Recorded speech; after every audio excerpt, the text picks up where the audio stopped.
Everyone, welcome to today's leadership workshop. I'm really happy that everyone was able to attend, or we have a pretty good representation for Juneau Librarians. It's awesome to have everybody here. So if you have a phone, if you want to send out a text or is it a tweet? Let everybody know where you are right now, and then afterwards turn your phone off. That would be very appreciated. Thank you. So I'm very happy to introduce David Bendekovic. He is the CEO of the B.A. David Company, as well as the program developer and lead instructor for the Lead the Change workshops. David has over 30 years of practical experience in building and leading organizations in highly competitive business and nonprofit environments. I would say that we have a kind of a unique situation going on in Alaska, and I know there's been a really great attendance to all of these. This is the third and final Lead the Change workshop that David's been facilitating, and over 80-something librarians have attended all of these. David has also served as a program director at the Leadership Institute and Graduate School of Sales and Marketing Management at Syracuse University, and he's a dynamic facilitator. I had opportunity to see David in action in Idaho, and afterwards I thought, wow, we need to bring David to Alaska and share his message with librarians here. So everyone, thank you. Thanks, Julie. Okay, morning. I was saying to the folks who got here a little early, I said, I'm not leaving. I'm not going home. This is my 50th state. I finally hit all 50 states. And it rains sometimes. that is the key response to everyone I said. Everyone I've said, this is the greatest place. It rains here all the time. It's like you're trying, don't come back. Just stay away. Great. It's just a beautiful place. Well, welcome. We're going to talk about what 21st century libraries leaders know and do. And before we get started, I want to thank a couple people. Number one is Julie in the State Library. Julie came down to Boise, Idaho, and she's worked really hard for a year to get us up here.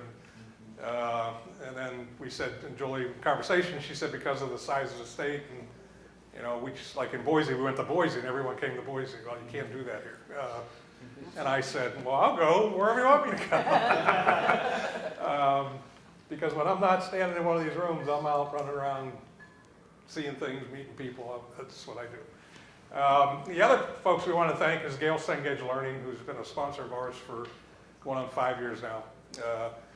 They help us keep costs down, pay for my airplane tickets and lunch, and do all those things. So that, and they're a big supporter of education and lifelong learning. So we thank them. These were the people that were with us in Anchorage. This is the slide I had in Anchorage. I just thought I'd leave it in here. We had a great group there from publics and academics and schools and specials. We had a lot of fun. It was held at the University of Alaska library, and it's, the thing's shut down. There's nobody around. The place is empty.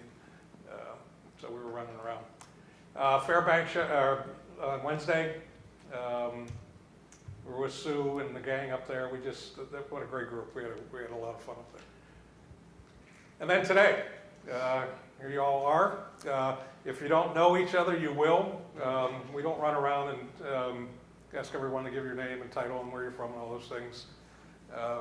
But we will, throughout the entire day, ask you to get up and move and sit with different people and introduce yourselves and all those things. Because sitting with the same people all the time doesn't make sense. You want to get up and move around. Take the opportunity to sit with people that you don't really, have an opportunity to sit and talk to normally. Some people are okay with that. Some people hate it. But it is. You're in the people business, so conversation's important. We also want to thank some guest facilitators. Elise, is it? Yes. Yep. Okay. Hi, Elise. Lisa is, and Robert. Robert here? Hi, Robert. Hello. Thanks for coming in. I understand. Okay. Is it Amelia? Amelia is and coming. I tag team today. So Yeah. Amelia, yeah. Perfect. That's great. They're going to join in the conversation. There's no prepared speeches. There's no podiums. I tend to run around So good luck with that camera. And Robert and the gang are just, I'm going to ask them for their insights and key thoughts at the end of each segment. So as we will do with all of you. So thank you for joining me. Julie mentioned, tweet it up and then turn your phones off. I say tweet it up and leave your phones on. We encourage people throughout the day to tweet it up. And if we ask you to write down your key thoughts, and a lot of people tweet them out. So there's thousands of people out there following us and watching that. It's hashtag LJLearn. It used to be LJLTC for Lead the Change, but we changed the name of the program. So there are thousands of tweets if you go under that hashtag from all the places we've been. It's kind of fun to watch what people are saying. This is Rivka Sass. She's the director of the Sacramento Public Library. Big job, right? Acting goofy and selfie and at the Sacramento session. So we encourage you to do that. We talk about, you're going to see this slide on the breaks. This is a reminder to me to remind you to get up and move around and sit with different people. That's why it's in there. Okay, so here we go. What this is all about. Over the past 4 years, it's going into our 5th year now, I've partnered with Library Journal. We created these programs to take them out to the field to librarians, library workers, staff, volunteers, trustees.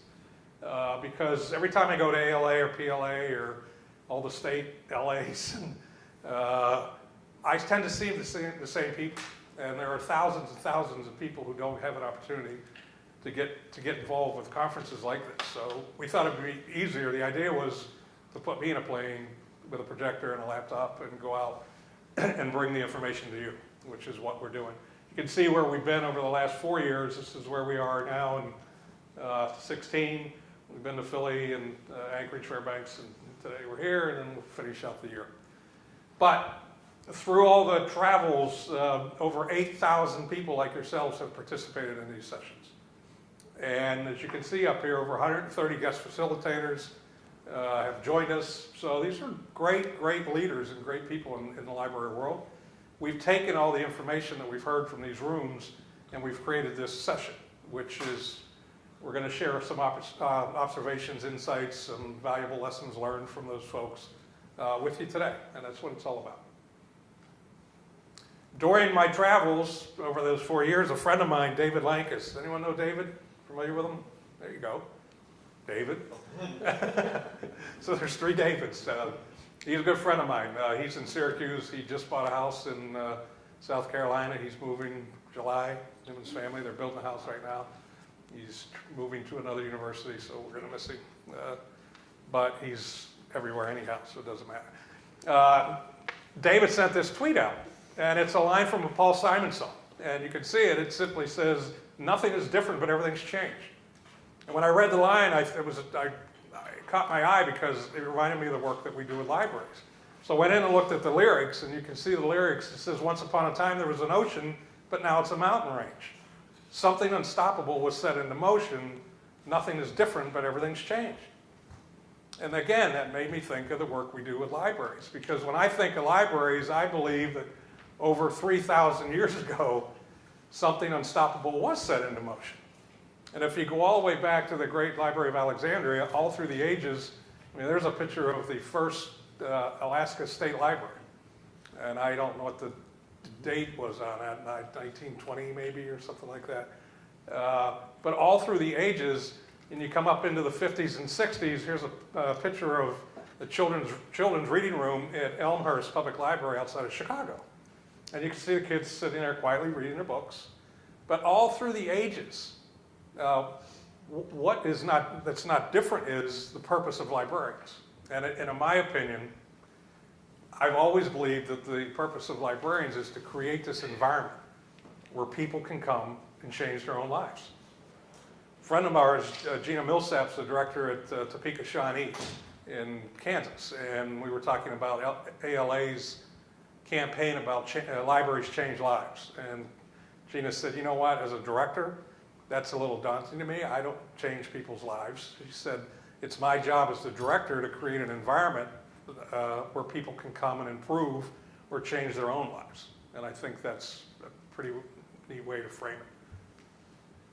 But everything's, everything has changed. Nothing's different, but everything has changed.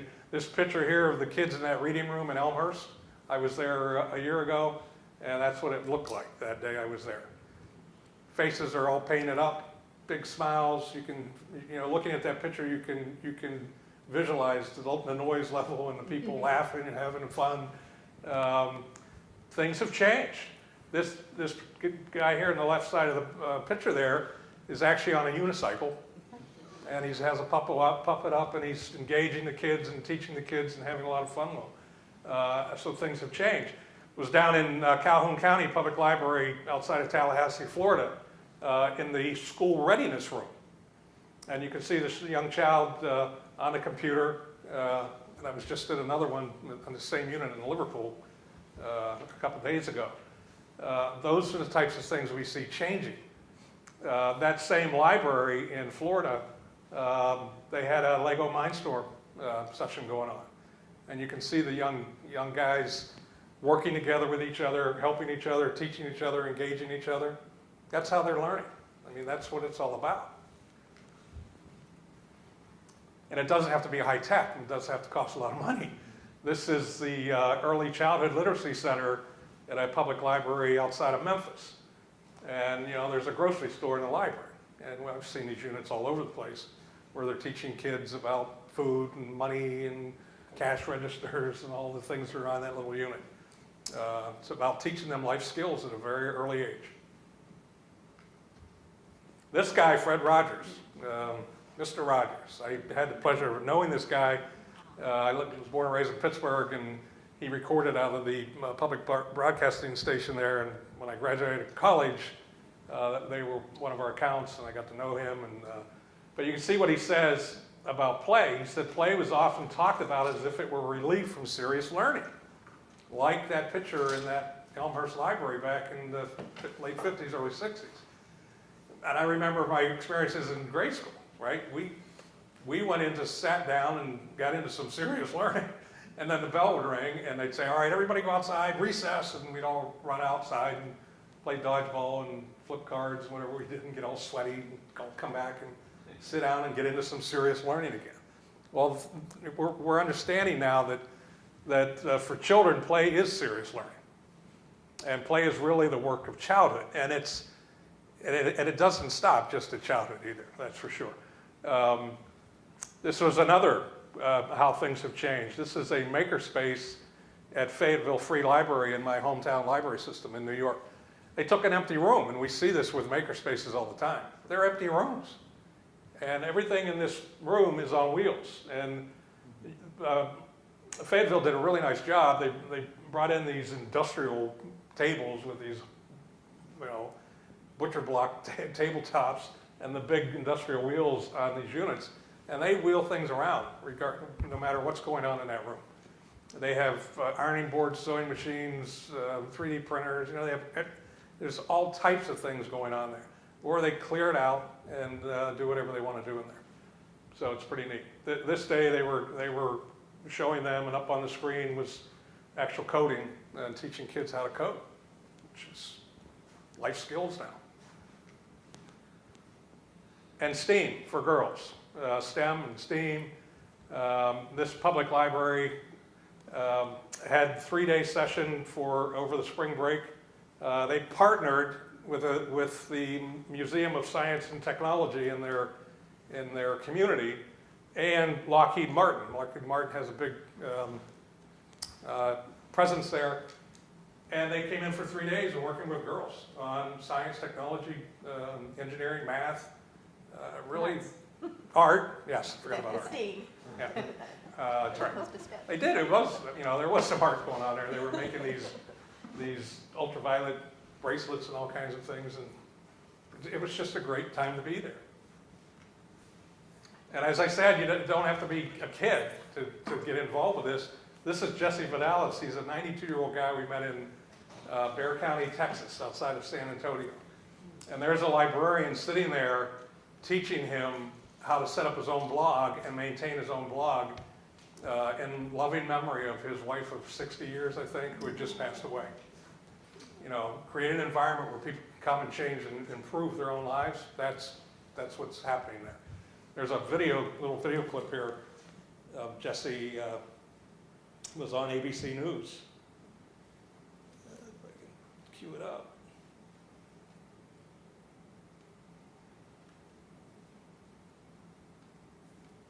Processing of the books. Bibliotech was built in a city that is 63% Hispanic. Most in this neighborhood do not have internet access at home. The library lends out inexpensive e-readers, permits downloads from home, and conducts technology classes on site. You see where it says get a free blog here? We found 92-year-old Jesse Vidales, who just lost his wife of 60 years. He's starting a blog to remember her. Oh, I could be writing that all day long. In the back room, a space for children, They're all education-oriented kind of games. with cutting-edge tablets as big as the kids using. I don't remember this being in my library. Right? Everything's changed. I walked in here yesterday after I flew in, and I walked around this building, and this is just an amazing library. And I've been in some as big as this room, and that served the community that, it served the needs of that community. And it was an amazing library. So don't get caught up, we show examples all the time. We kind of show these wild examples, but, nothing's trivial. Nothing that you do is trivial, and the communities that you serve is the most important thing. I was at Juneau Public Library yesterday. Went up to park my car in the parking lot, went upstairs. First thing I did was walk out on the balcony, taking pictures all over the place.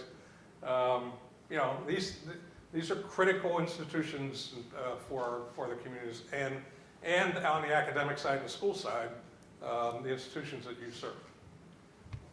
I was we did a session on Monday at University of Alaska in Anchorage. This was Saturday when I got there. Students are gone. This is Wells Library in Indiana University. And you can see, this is not staged. This was a picture. This was actually going on. And you can see the collaboration going on and the engagement going on there. Very different than when I went to college and we walked in the library and sat there and did our research and kept our mouths shut. And now, this is some serious learning going on here. And here at Abilene Christian, which is a client of mine, they redid their library, and this was a lower level of the library, and they had all these support beams, and they were trying to figure out, these are all books, stacks of stacks. They blew that all up, and they didn't get rid of the books, they just put them on a different floor. This is a highly collaborative area, this library. They built these units around these posts, and you can see how they fan out.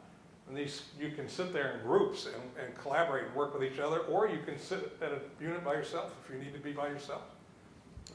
Really functional way to design that library. And we have school. I saw a couple of people from school. Okay, are you familiar with this? The Ultimate School Project. There was a school in Virginia. I'll show you a little bit about this video clip. This again was a news piece. How'd you like to have this in your library when I was growing up? Astronauts on the International Space Station have conducted hundreds of experiments and launched many satellites. But this morning, students at a school in Virginia are interested in just one because they built it, becoming the first elementary-age kids to do so. Their satellite hitched a ride on a NASA rocket late last year, and it'll be released into space in the next few days. Mark Albert has more. Walk past the fiction aisles inside the library at St. Thomas More Cathedral School, and you'll find real-life drama in mission control. This is the size of your satellite? It's a little smaller than that, but yeah. That's right. These students in Arlington, Virginia have a satellite in space, and they built it themselves. My first thoughts were at first, wow, this is a big deal. And 11-year-old Gabriel McPhail and 13-year-old Rebecca Elchueri took on this galactic school assignment with gusto. I was like, okay, we can do this, because once you've started, there's no going back. It all started nearly 4 years ago. so we were tracking the space station? When Felix, Pellegrino's dad, heard about a NASA competition to build small cube-shaped satellites called CubeSats. Father Joe Pellegrino happens to be a NASA engineer. We were beyond thrilled that NASA chose our, small Catholic school as a mission to launch a CubeSat. With Pellegrino's guidance, the students designed and tested a small space camera and put it inside the CubeSat frame. We taught the students how to do computer-aided design. We taught them about design philosophy. The students helped us with a vibration test. We did a high altitude test in the parking lot of the school. I wasn't sure if we, a grade school, a bunch of really young kids, could actually put a satellite in space. But you have. But we have. Building a satellite, even a small one like this, doesn't come cheap. It costs about $50,000, and the school and students had to raise every penny. Lift off. The 4-inch squared school project launched on a rocket in December with 5 other CubeSats and is now aboard the International Space Station. Astronauts are set to deploy the CubeSat as soon as Tuesday morning. They put the CubeSat in this side of the airlock. The moment of truth, Pellegrino says, is when the students, including his 5th grade son Felix, find out if the camera actually works. So this is how you're going to receive the images from your satellite? Yes. The tiny camera is designed to snap and send an image back to Earth every 30 seconds until its battery dies in about a year. The students will intercept the photos using this ham radio and software that converts radio beeps into images. It's the same technology used by the Apollo 11 astronauts when they beamed back those stunning photos from the moon a half-century ago, pixel by pixel. We are the first grade school in the world to build a CubeSat. But for Pellegrino, the achievement and any space imagery from it are not the true measure of success. You're on a recruiting mission. Absolutely. We need American, engineers and scientists. So that really is the mission goal. Now, if the satellite works and takes pictures, that's wonderful, right? That's icing on the cake. But for me personally, I felt that we have met 90% of the mission objective with all of the education and inspiration we provided the students over the last 4 years. And so far, it appears to be mission accomplished. And what is the lesson that you learned after doubting yourself and being able to do it? To always believe in yourself, that you just can't give up on something this big. For CBS This Morning Saturday, Mark Albert, Arlington, Virginia. What a great project all the way around. I know, it's great. I mean, he said recruiting, but so many of us have a pivotal moment in elementary school even Yes. that changed the course of our careers. Can you imagine being a school kid and getting a picture from your own satellite? Not what I was doing in 5th grade. I mean, that's just amazing to me. The lessons those kids learned from that whole experience is amazing.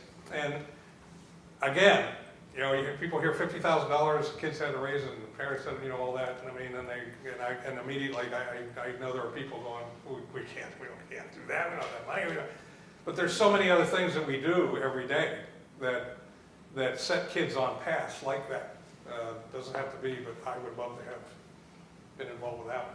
The things that we've learned and what 21st century library leaders know and do now is we have a better handle now on how people learn than we did back in Elmhurst Public Library in the 50s and 60s.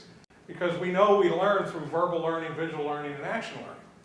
And if you remember those kids in Elmhurst sitting there quietly reading the books, I mean, you can go up to the chart with me here.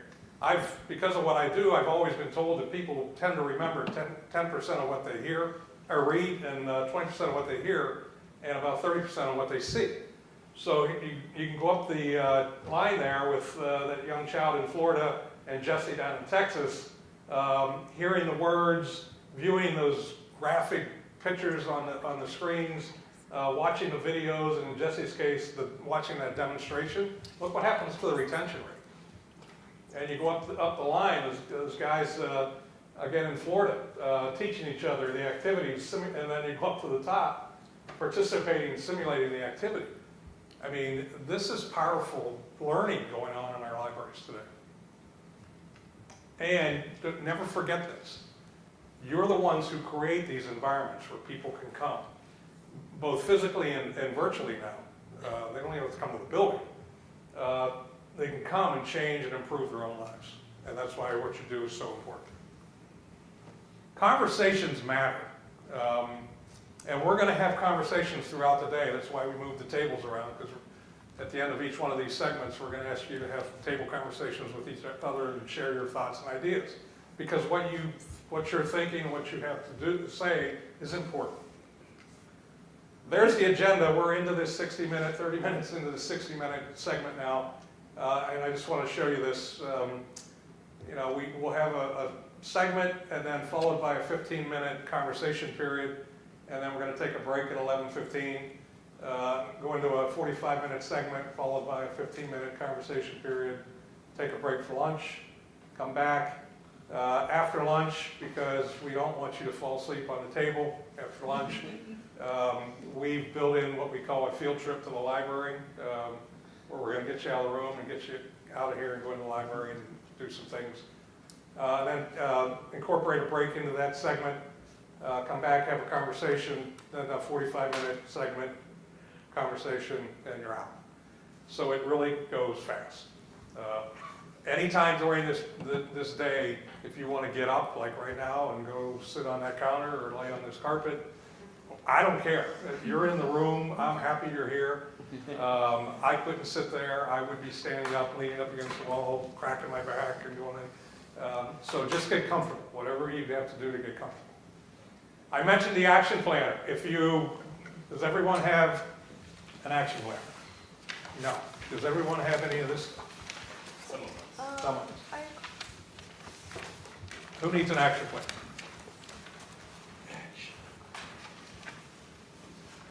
You have them? Okay.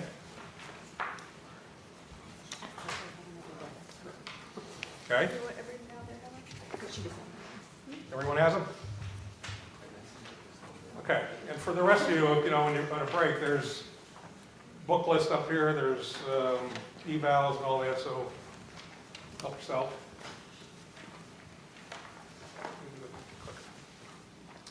If you take the action planner and you open it,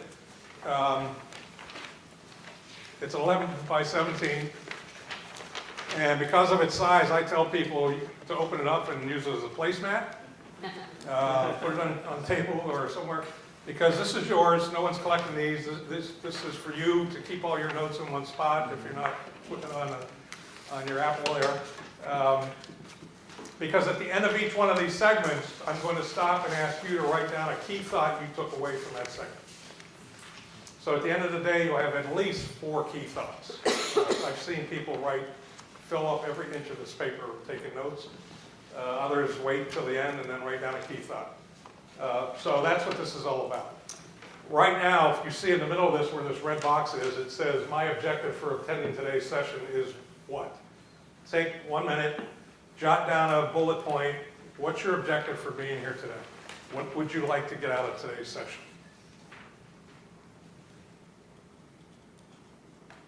Okay? Now, you see in the center section here, 1, 2, 3, 4. At the end of the day, it'll take a couple minutes just to go back over this, but when you leave here, because we won't have time today, sit down and give some thought to your key thoughts, and then as an instruction to do here, write a specific short action step that will bridge each one of your key thoughts into your objective for being here today. And you'll have your own plan when you go back to the library. And share these with your colleagues when you go back. Okay, so let's talk about what 21st century library leaders know and do. We look at it in this model, and that is, there's a lot more that you do, but we kind of saw this everywhere we go. The great ones, they know it starts with leadership, that it all starts with leadership. So here we are in a library environment, and we're not going to talk about circulation and acquisitions and serials and all those things. We're going to talk about leadership, because leadership isn't talked about enough. I go to all those conferences, I look at the programs, and if I put them on a pie chart, 90% of the programs are process-centered programs. How to do something, how to do what. We don't spend enough time talking about the people side of it as far as leadership and culture in libraries. And that's very important. So we're going to talk about that today, because I think that's the thing that we don't focus on when we get together as groups. So it all starts with leadership. Anyone familiar with Simon Sinek? Wrote the book Good to Great, or Good to Great, that's Jim Collins. Starts with Why. And he also wrote another book now called Leaders Eat Last, which is a great book. But the books start with Why. After the book, he was asked to give a presentation at a TED Talk. So if you want to see him in action, because he's really great, Google him. TED Talk, Start With Why. It's a 19-minute TED Talk, and it is a great message. He was with us at PLA in Indianapolis 2 years ago, and he's really a smart guy. You can see what he says about leaders, and he said, great leaders don't try to be perfect. That great leaders try to be themselves, and that's what we want to encourage you to do. As you can see my note at the bottom, you don't need a title to be a leader. You know, you don't need to be the director, the supervisor, the manager, or the mayor, or whatever. I mean, it's a choice you make, not the position you hold. And that's where we come from. And as he says, you know, they try to be themselves, and that's what makes them great, because everyone in this room has something to contribute. And leadership in its purest form is influence. And you all influence hundreds of people in your lives. How many managers do we have in the room today? Okay. How many leaders do we have in the room? How many parents do we have in the room? How many Boy Scout leaders, Cub Scout leaders, church leaders, community leaders? I mean, it's a choice that we make. It's not necessarily that title. And people think, and we'll talk about it as we go through the day. I know great directors of libraries who leave the room when things are being discussed because they said, it's not my job to come up with all the great ideas anymore. You know, you people know what's going on and you have all the great ideas, so I'm getting out of your way. And we'll talk about her later. I mean, it's a great concept. This slide here shows some different characteristics of manager and leader, and it's not to say that one is bad and one is better, because we need them both. We need good managers and we need strong leaders to run our libraries today. And if you look at a manager, the essence of a manager is stability. And I've been in thousands of libraries, and normally I show up before they open. And I get in there and I watch what's going on. You can see the activity and people managing their activity. I believe, and this comes out of my hippie days back in the 60s and 70s, I don't think we manage people. It drives me nuts when I hear people say that, you know, I'm managing you and I'm your manager. We manage things, and we manage processes, and we manage our time, and that's why I say everyone in this room is a manager. You don't need a title to be that manager, because you manage your own time, you manage your processes, everything you have to do to do your task. You lead people, but you manage things. Leaders, their essence of leadership has changed, and you can go down through that whole list. The focus of a manager is to manage work. Focus of a leader is to lead people.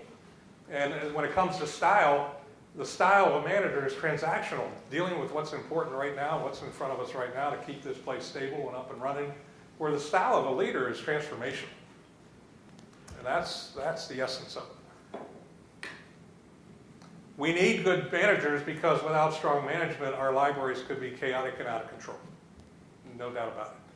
But we need leaders because leaders deal with change, and you've witnessed this, the change in technology and demographics and these wildly fluctuating financial systems that we find ourselves in today. That all demands a style of thinking and behaving that emphasizes flexibility and innovation more so than process and routine.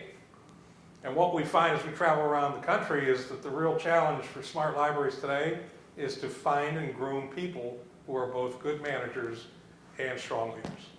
And the room is filled with them today. So, if I asked you to define leadership, what would you say? If I said the word leader, what's the first word that comes to your mind? Right. Passion. What else?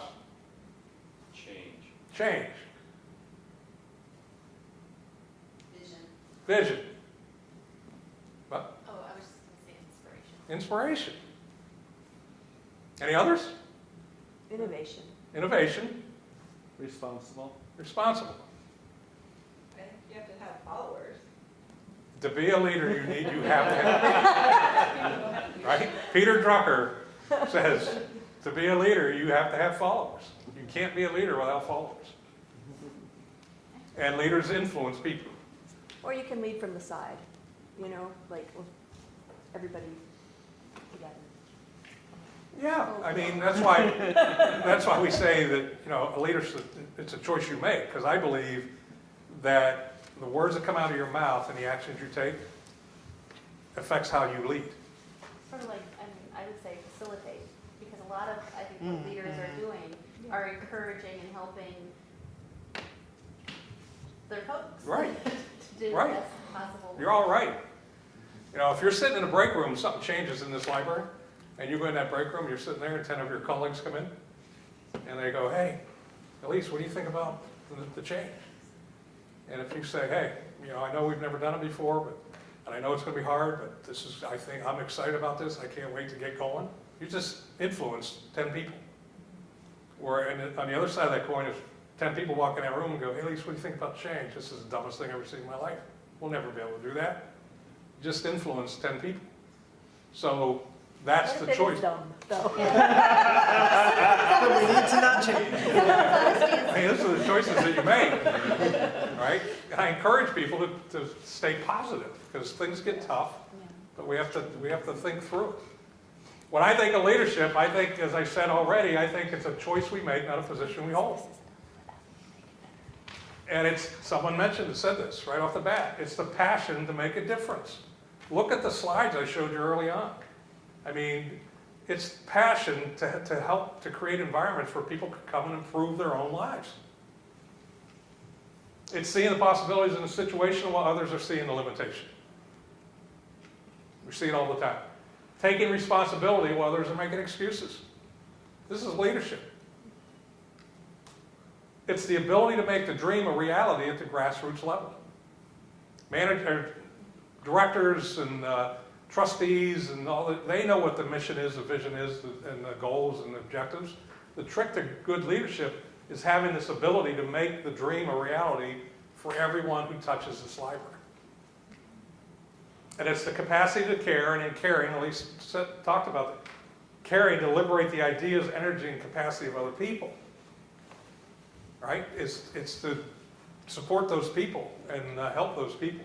And then finally, Frances Hesselbein, who was the CEO of the Girl Scouts of America when it was declining, and she took it over and made it a great organization again. Frances told us that leadership is more about how to be, not how to do. That's the important thing. Now, Peter Drucker, I've mentioned him several times, he always had a problem with it.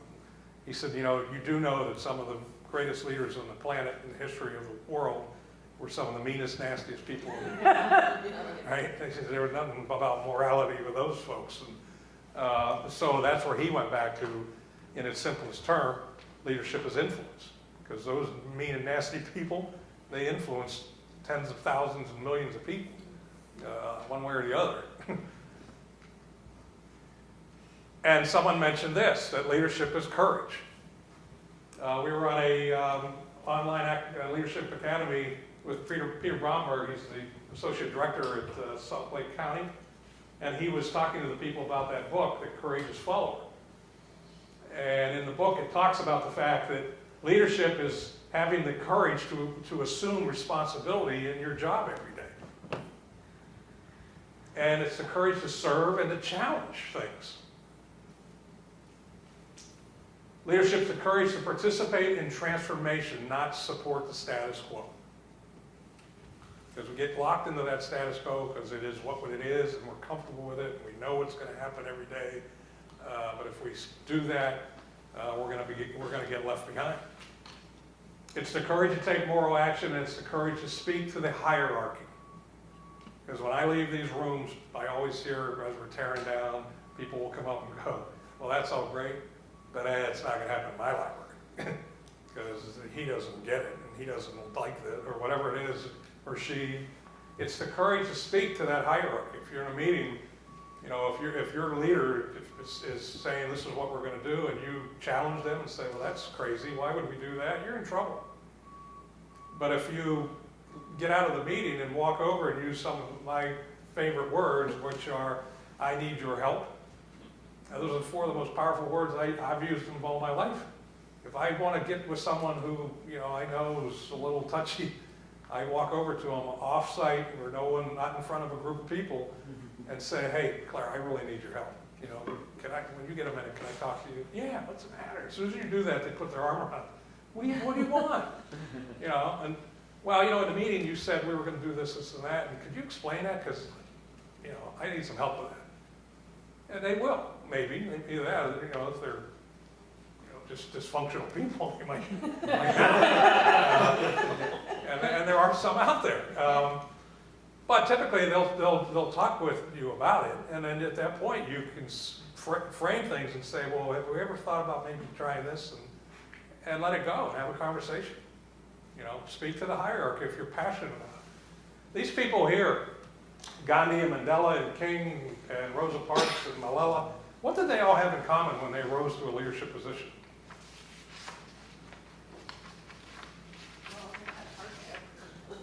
Hardships. Courage. Courage. Good speakers. Good speakers. Yes.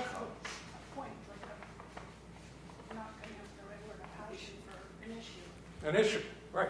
They were passionate about something. They took risks. And they took risks. Spoke truth to power. They spoke truth to power. They spoke truth and power. To power. To power, right. The other thing they had in common was that they held no formal authority. They had no position when they rose to those leadership positions. I mean, we know Gandhi, he was in South Africa and they threw him off a train because of the color of his skin. Even though he had paid for a first-class ticket, was sitting in a seat, they came up and said, get off. And he said he sat out on the train platform after this happened, trying to gather his thoughts. And he said the first thing he thought about was to lash out and hurt these people. But that's when he started to formulate his thoughts about nonviolent change, and he went on to influence hundreds of millions of people. And Rosa Parks, I think, changed America when she did what she did in Montgomery.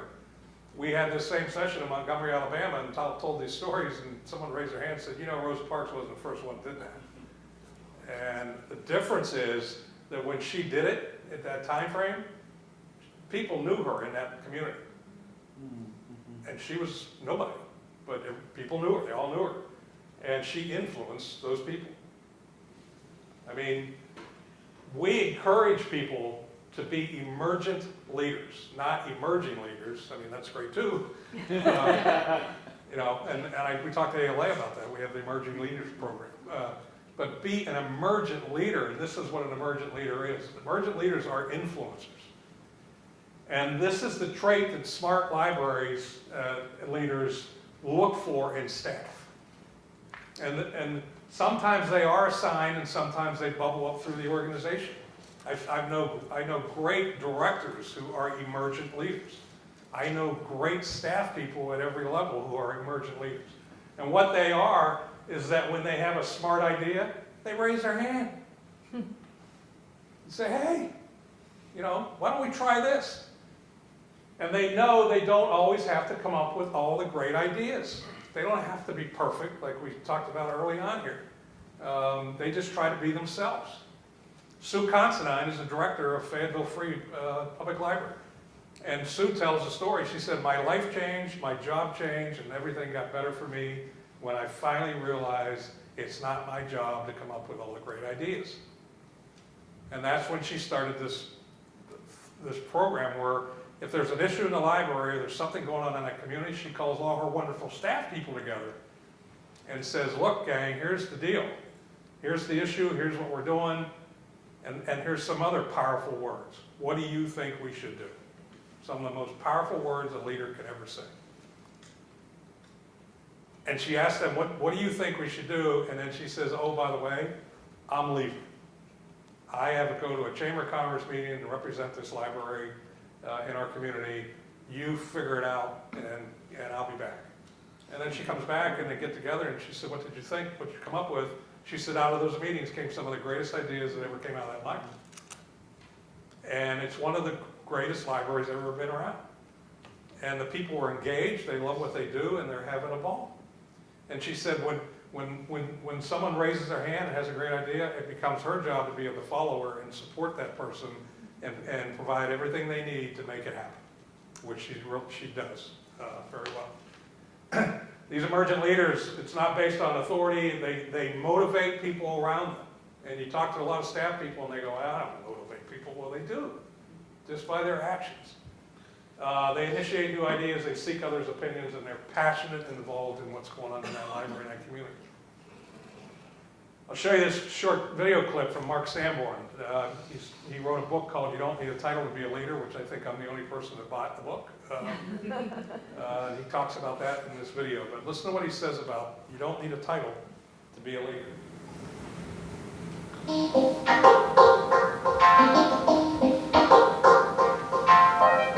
If you've lived very long and you've worked very many places, you've probably worked for a leader who really couldn't lead.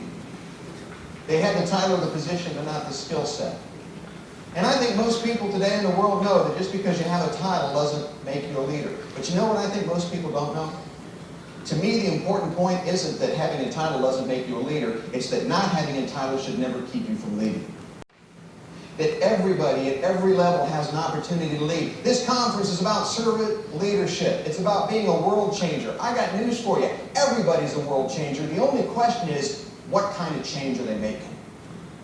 Let's get rid of this myth that you can be neutral. That you can move through life some kind of phantom vapor, not affecting others around you. Everybody makes a difference. At the end of the day, the question is, what kind of difference did you make? Did you build people up? Did you diminish them? Did you move the ball down the field? Did you take a loss? Did you enrich the experience for the customer? Or did you lessen it? Because here's the first job of leadership. The first job of leadership is to prove significance to others. That's what leaders do. Leaders take the man or woman who doesn't think they're a leader and says, you can lead, you are a leader, you just need to know two things.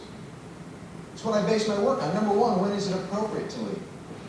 Because people don't want to overstep their bounds. See, most of you in the room today are what I call big L leaders. You have titles. You've been charged with leading. It's what you do. But I think we need to pay attention to the little L leaders. Those are the people without titles. See, I did something from a marketing standpoint that was absolutely brilliant. I wrote a book for people who would never go into a bookstore looking for it. Because you know who my target market was? The man or woman that says, you know, I don't necessarily want to move into management, but I want to make a difference. Positive difference. I want to do more to impact my organization than I'm already doing. And regrettably, they're not buying leadership books. And by the way, the other great irony is most of my audiences are leaders. So if I ever republish the book, we're going to change the subtitle. You don't need a title to be a leader. But if you have a title, it won't mess you up if you do it right. I mean, I don't want you to think I've got anything against titles. I just think they're probably overrated. And what we need to do as leaders is we need to invite others into leadership. Problems are too big. Can't do it alone. I don't care how enlightened, how skilled you are as a leader. You cannot do it alone. Invite other people into leadership. If there's directors in this room, invite other people into leadership. And for the others without the formal titles, get involved and help the leaders and work as a team. In your pre-workshop materials, we put this spectrum slide in there. Did everybody have it? We asked you to fill it out. I would encourage you to take these back to your libraries and make copies and sit down and go through this with people and ask, where do we see ourselves? We've had libraries and librarians who have made copies and blown them up on flip charts and had patrons and community members go through this and say, where do you see us? Or I know other libraries who put two tip marks on each spectrum. Where do we see ourselves today and where do we want to be? You know, and it's really cool when it's the same spot. That's where we want to be. But if you look at that first one, it says, and again, this is not necessarily right or wrong or good or bad or any of that. This is just where you are. Because part of the process of growth and change is coming to and facing the facts. So where are we today? And where do we want to go? You look at that first spectrum, it says, and I would ask you this question, do you feel your library today is a library-centric institution focused on the library itself? Or do you see yourself as a community-centric institution focused on the community or the university or the school that you serve? Where did you put your library on that spectrum? How many people were over here on the left side of this spectrum? Okay. How about on the right side? In the middle? Okay. This is a slide representing a session that we did like this, and you can see we had publics in there, academic schools, community college. 20% of the people in the room that day said that they're over here in the second quintile, more towards focused on the library. But you can see 7% we're balancing this. So 73 to 80% of the people said they were moving in the direction of community-centric, which was what we see in 21st century libraries everywhere we go. It's more and more about the community and the institution and the universities that we're serving. And 7% of the people were honest in their uncertainty of whether or not they're Oh yeah, I mean, doing it right. well, I hope the other ones are honest too, right? I mean, I've been in libraries that are 100% community-centric. And I've been in libraries that are 100% focused on that building. And depending on the communities that they serve, it might work, right?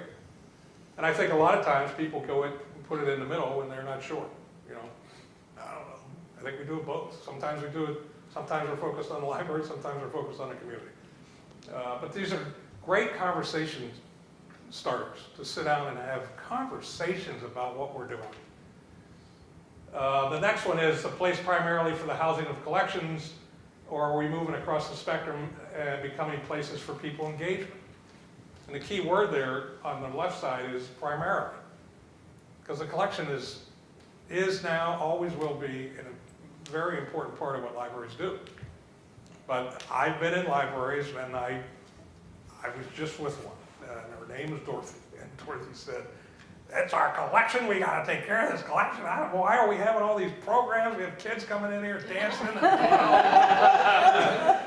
You know, and so I know that there are people that are out there like that. But I look at this place. I mean, the stacks are low, the shelves are low. It's about engagement. It's about all the things. The next one is a focus. Is a focus on the library managing activity. And libraries have done this for years because of state and federal reporting structures. The reports that have to be filled out about how many people come through the door and what's your increase, what's your circulation counts. And it's all about inputs and outputs. But we're seeing libraries moving and focusing more and more on the impact or the outcomes that the libraries are having today.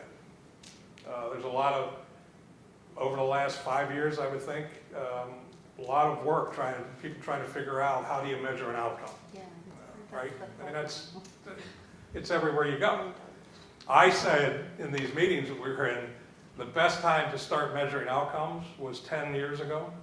The next best time to start measuring outcomes is today. Because it's going to take you 1, 2, 3, 4, 5, 10 years, 5 years to be able to sit down with a school superintendent and say, based on what we've looked at for the last 5 years, your reading levels have gone up because of the work that the library does, and here's how. We're already starting to see that. We're now starting to see numbers attached to these things, because they started 3 years ago, 5 years ago. And you can go through each one of these, and I would encourage you to do that when you go back to your libraries. This was Jan Sanders. She's the director of Pasadena Public Library in California. She was a guest facilitator with me in one of the sessions. She went back and blew the thing up, put it on a foam core poster board, and had it on an easel at an all-staff day meeting, and told the people throughout the course of the day, she gave them, there was a thing of these little round sticky stickers there, and she said, go down and put where do you think we are in each one of these. She shortened it up a bit. And everything, you can see most of it was to the right, but this piece here, everyone except for I think 3 people were over here on the left, which was developing services with customer focus versus developing services with customer involvement, which we're seeing a lot of. And I'll show you that later, some examples of that. And this is just a slide that I actually am working with a library. This is a library, 60 staff members. And they asked them to go through and plot out where and they did it by themselves, which I thought was better than Pasadena, where you go up and put it on the board because you start getting the group think. We had everyone do it separately off this, and then we took them and then we plotted them out. So this was an eye-opener for management and the director, because there were some things here that they didn't realize, which was a great discussion to have. They were excited when they did it. I'll show you this video, and then I'm going to ask Robert and Elise to share any key thought or insights that you might have, and then I'm going to ask you to fill out your action plan. This is a video, I think it's like 6 people from a Harvard Leadership Symposium, talking about the single most important skill that the leader of the future will have, or will need. I plug this red in here. Skill that any community leader, library leader, family leader, parent, any leader of the future will need. And it applies to everyone in this room. So take a listen.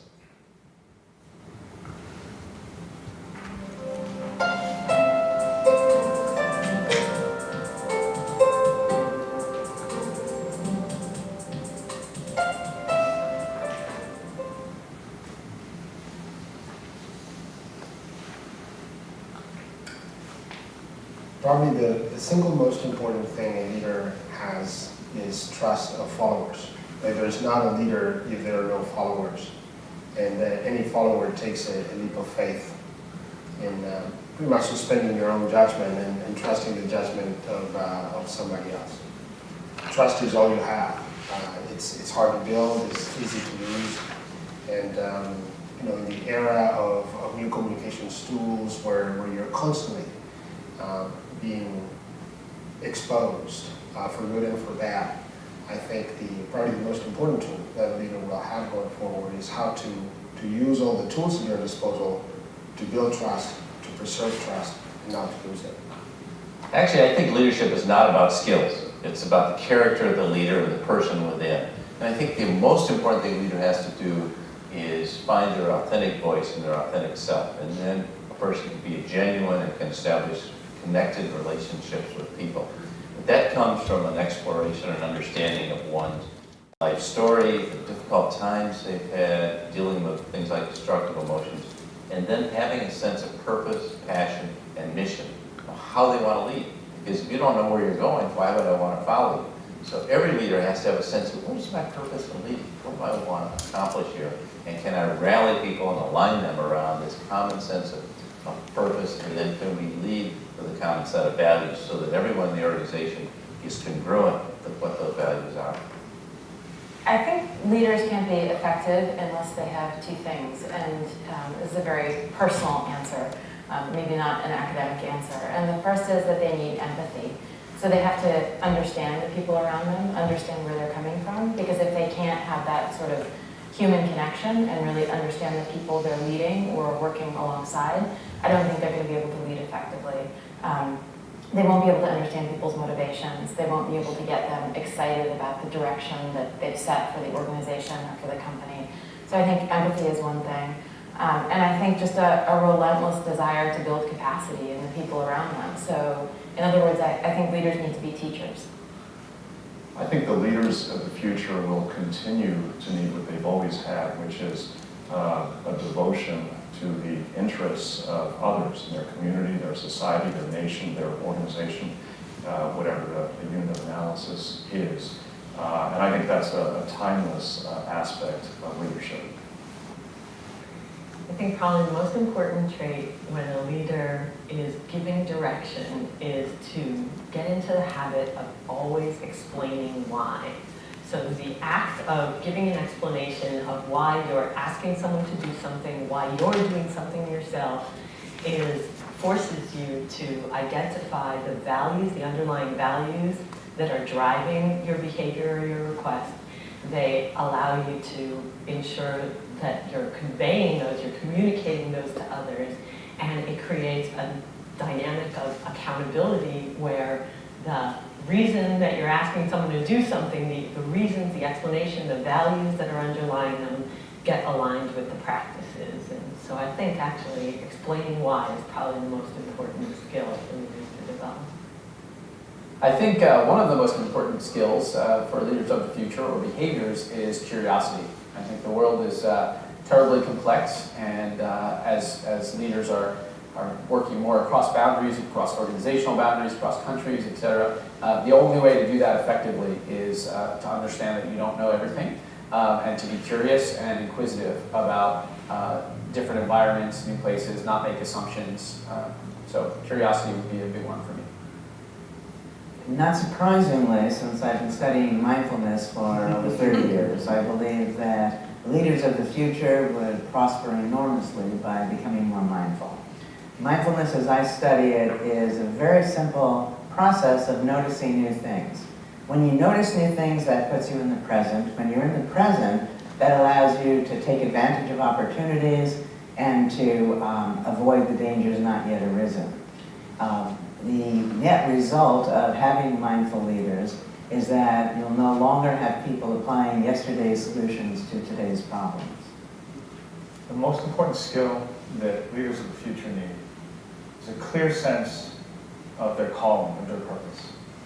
I see so many leaders that are technically competent, wonderfully skilled, either in technical knowledge and skills or whatever their trade or their craft is, but just not sure in the service of what. Why? The bigger questions.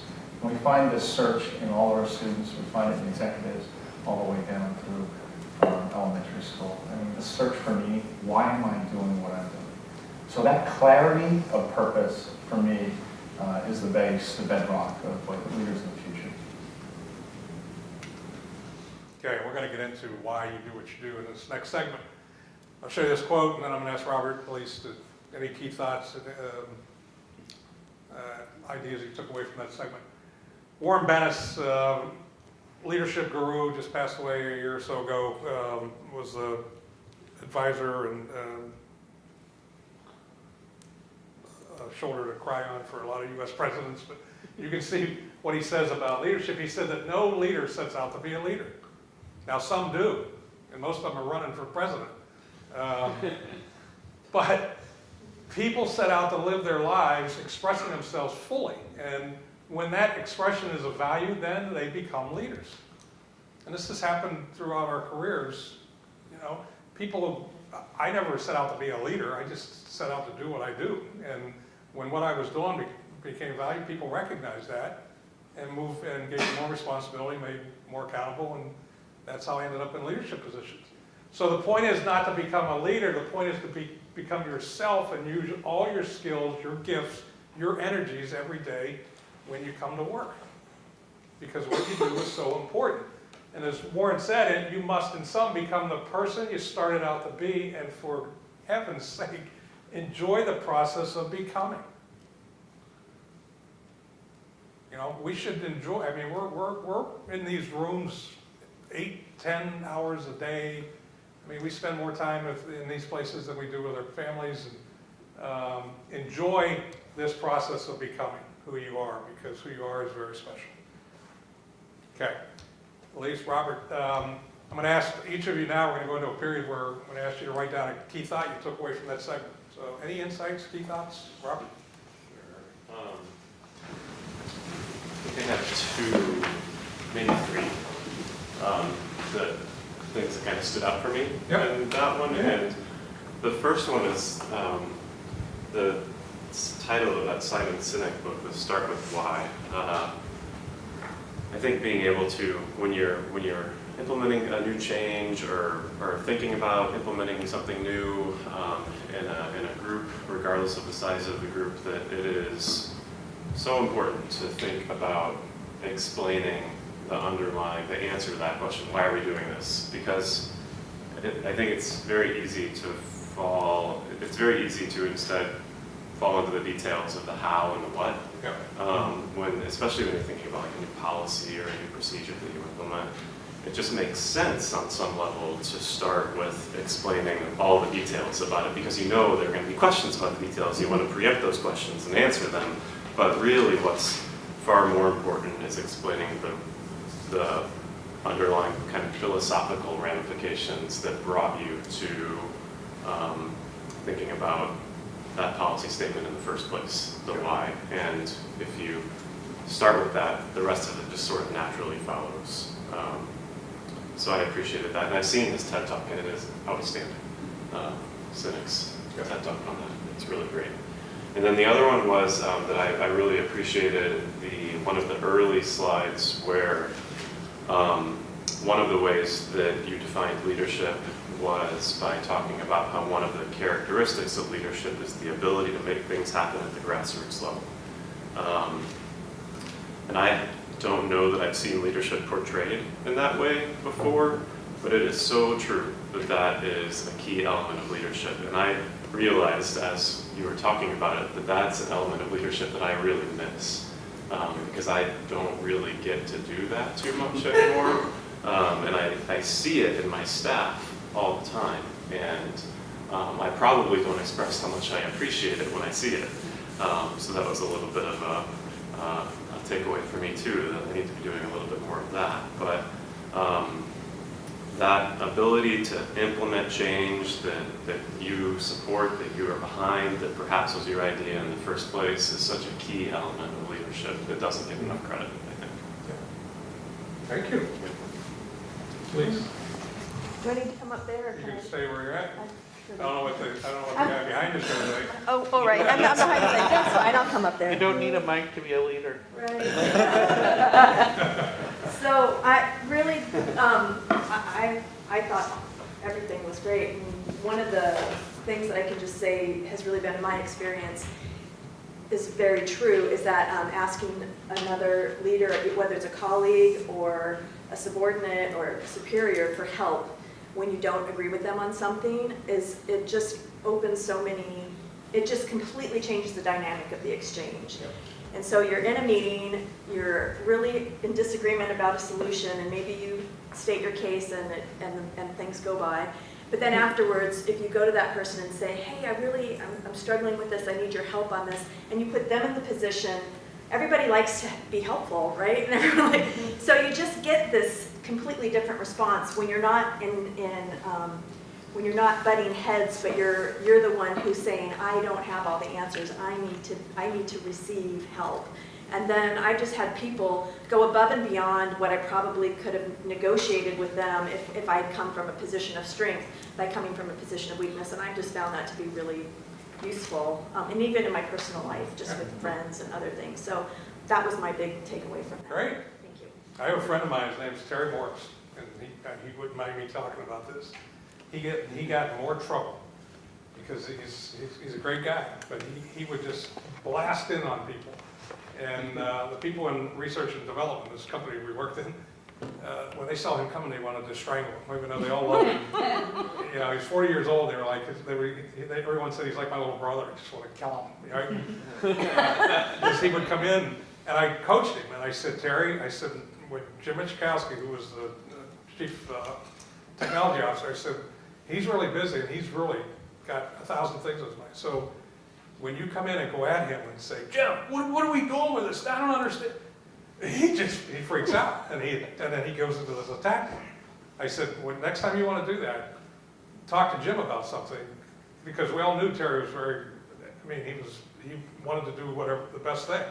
I said, go up to Jim and say, hey Jim, I know you're really busy, so I'm going to ask you if whenever you get 15, 20 minutes and can schedule some time, I'd love to talk to you because I really need your help. It changed everything. Almost every time Jim would go, well, hey, sit down, what's the matter? And he'd invite him to sit down right then and there. And, you know, and there were other times when Jim said, thanks, dear, I really appreciate it. I'm right in the middle of writing this code. You know, call me, come, you know, we'll get together at lunch sometime. But those are powerful at any level, because it does change everything. It really does. Thank you so much for that. Can you do me a favor and open up your action planners? And if you haven't done so already, I see a lot of you, write down a key thought that you took away from that segment. And then what I'd ask you to do is spend some time at your tables. And I don't care if you, just the three of you that took, or turn around, the five of you, however you want to do it. And just have some conversations about, and I would stand up, again, because I wouldn't sit there all day. But, just have some conversations, kitchen table conversations about what you took away from that. Because what you took away, I'm sure other people at that table are thinking the same thing. All right, and then I'll come back in a couple minutes and then we'll take a break.